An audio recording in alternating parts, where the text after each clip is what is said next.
నువ్వేమనుకుంటున్నావురా? అర్ధరాత్రిలో నా ఆశ తీసుకోవడానికి తన దగ్గరికి వెళ్ళనా? ఈ అమ్మాయి గురించి ముందుగా నాకు చెప్పింది నందకుమారే. జస్లీ చావు ఒక పెద్ద సమస్య అయినప్పుడు స్టీఫెన్ గురించిన రిపోర్ట్స్ ఇచ్చింది అతనే.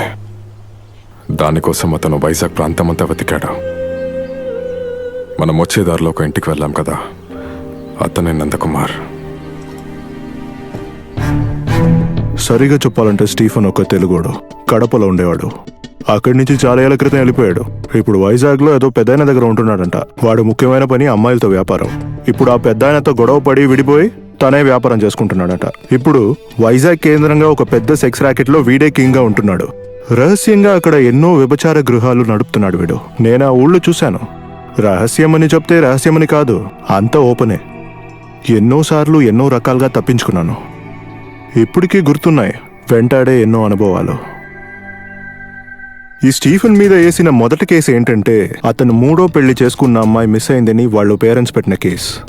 ఏం చేయగలను? ధనబలం లేని పేదవాళ్ళు ఏం చేయగలరు? ఆ కేసు నిలవలేదు. ఇలాంటిది ఎన్నో కేసులు. ఒక నిమిషం.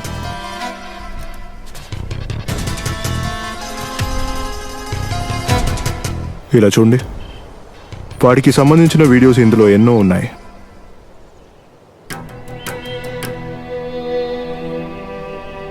ఈమె పేరే కన్య. వైజాగ్లో ఒక బ్రోతల్ హౌస్లో చూశాను. చూడ్డానికి 16 ఏళ్ల వయసు ఉంటుంది. ఈ అమ్మాయిని అమ్మేశాడు ఈ స్టీఫెన్. ఈ అమ్మాయి నిజంగా ఎవరో తెలిస్తే మనం కొంచెం షాక్ అవుతాం. ఈ కసాయి తండ్రికి పుట్టిన కన్న కూతురే. ఈడు పాపానికి బలైన ఒక అమ్మాయి కూతురు.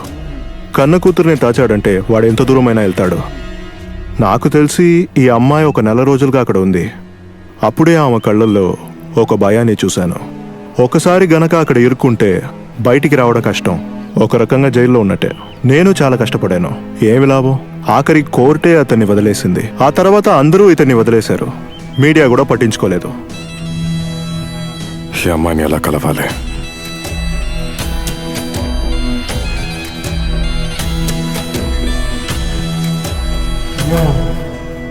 ఆడపిల్లని కన్న వాళ్ళకే తెలుస్తుంది ముద్దు కామంలో భాగం కాదని. కానీ మా నాన్నే నన్ను, ఆయనకి నేను ఎవరో ఒక అమ్మాయిని, నన్ను వదిలేసి ఉన్నా కూడా సంతోషంగా ఉండేదాన్ని. కానీ వాడు నా జీవితాన్ని నాశనం చేశాడు. నేను ఆయనకి ఎవరో ఒక అమ్మాయిని, కానీ వాడు మాత్రమే నాకు తండ్రి.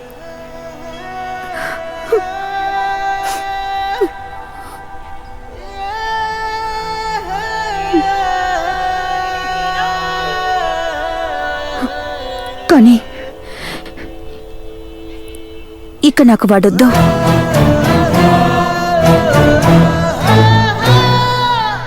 స్టీఫెన్ గురించిన విషయాలు తెలుసుకోవాలనే తన్ని చూడటానికి వెళ్ళాను. కానీ తన్ని అక్కడ చూశాక తన్ని వదిలేసి రావడానికి మనసు ఒప్పుకోలేదు. మీరు చెప్పేది వింటుంటే ఆ స్టీఫెన్ని అంత తేలిగ్గా ట్రాప్ చేయలేవేమో మనం. వాడికి పెద్ద నెట్వర్క్ ఉండొచ్చు, చుట్టూ రౌడీలు ఉండొచ్చు. వాడు ఎంతకైనా తెగిస్తాడా? మీ ప్లాన్ ఏంటన్నా? బ్రోతల్ హౌస్లో దొరికిన సమాచారం ప్రకారం వాడు వైజాగ్ మార్కెట్లోనే ఎక్కడ ఉన్నాడు. నా లెక్క కరెక్టే అయితే వాడెప్పుడు మనవనికి వస్తుంటాడు.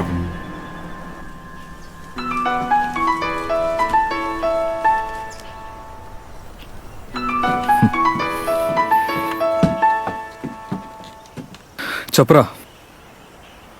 హలో హలో చెప్పరా. హలో, డబ్బుల కోసమే నువ్వు ఇలా తిరుగుతున్నావంటే నువ్వు తిరిగి వచ్చాయి. అవసరమైన డబ్బు నేను హాస్పిటల్లో కట్టాను. అదీ కాక నా మీద కోపం తగ్గకపోతే ఏం చేయాలన్నది నువ్వే నిర్ణయించుకో. నాన్న, అది నీ వయసులో ఉండే వాళ్ళంతా ఫ్రెండ్సే లోకం అనుకుంటారు. కానీ నాకు మీ అమ్మకి కన్న పిల్లల కంటే ఎక్కువ కాదు ఎవరు. ఏం చెయ్యాలన్నది నువ్వు ఆలోచించి నిర్ణయించు. నాన్న. హలో హలో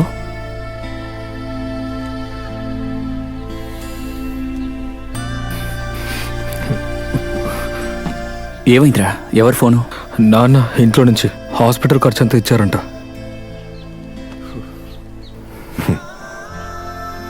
అయితే నీ ప్రాబ్లం తీరిపోయిందా?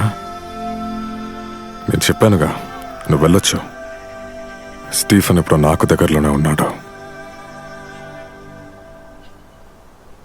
రేపటితో అంతా ముగిస్తుంది. ముగించాలి. ఇంత దూరం వచ్చాక నేను తిరిగి వెళితే నాకు ఆ స్టీఫెన్ గాడికి ఏం తేడా ఉంటుంది? ఆ చెత్తనాయాలు ఎక్కడున్న వాడిని లేపేద్దాం. వాడు వైజాగ్లో ఎక్కడుంటాడు? తెలీదు. ఇన్ఫర్మేషన్ కరెక్ట్ అని కూడా తెలీదు. కొంప తీసి వాడు మార్కెట్లో ఉన్నాడు అనుకోండి. మన ఊర్లో ఉన్నట్టు ఈ మార్కెట్ చిన్నగా ఉండదు. వైజాగ్ మార్కెట్ సముద్రం అంత పెద్దదే. అసలు మనం ఎలా వెతుకుతాం? వెతకాలి. కుదరదా? ఎందుకు కుదరదు? వెతుకుదాం. నాకు ఒకటి తెలుసు. మీరు వచ్చేటప్పుడు బయటికి వెళ్ళాడు ఒకడు. వాడి పేరే మధు. వైజాగ్ చుట్టుపక్కల నుంచి కూరగాయలు, పూలు, పళ్ళు, మాంసాలు అన్ని మార్కెట్కి తేడమే వాడి పని. వాడికి తెలిసినంతగా వైజాగ్ గురించి ఎవ్వరికీ తెలీదు. వాడు నాకు చాలా క్లోజ్ రా మామా. నేను ఊరికెళ్ళి తిరిగి వచ్చేటప్పుడు ఆయన కోసం గంజాయి తీసుకొచ్చి ఇస్తానురా. తిరిగి ఆయన కూడా నాకు చాలా చేశాడు. మనం ఆ రూట్లో వలేసి చూద్దామా? వాడికి వల వేసే దేవుడు ఆ వల్ల తప్పకుండా పడతాడు.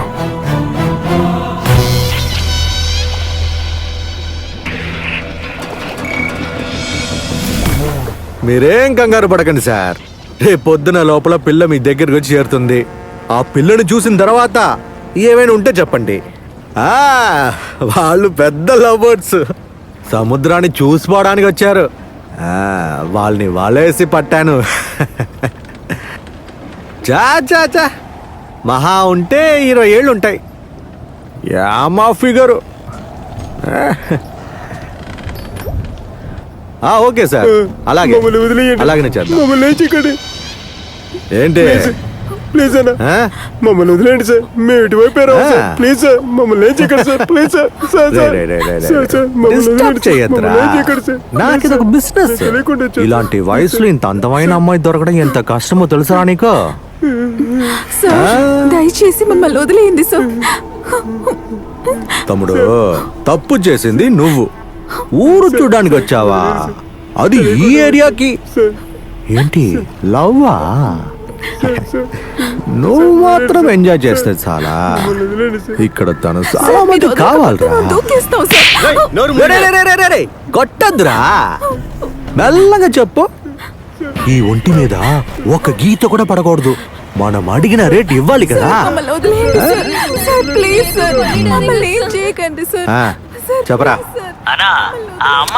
స్ట్రైట్ గా మ్యాటర్కి రారా. ఫాలో చేసుకుంటే మన గుర్రాలు 4 వెళ్ళారన్నా. దారిలో చిన్న సమస్య, అందుకని ఆ అమ్మాయి మిస్ అయిందన్నా.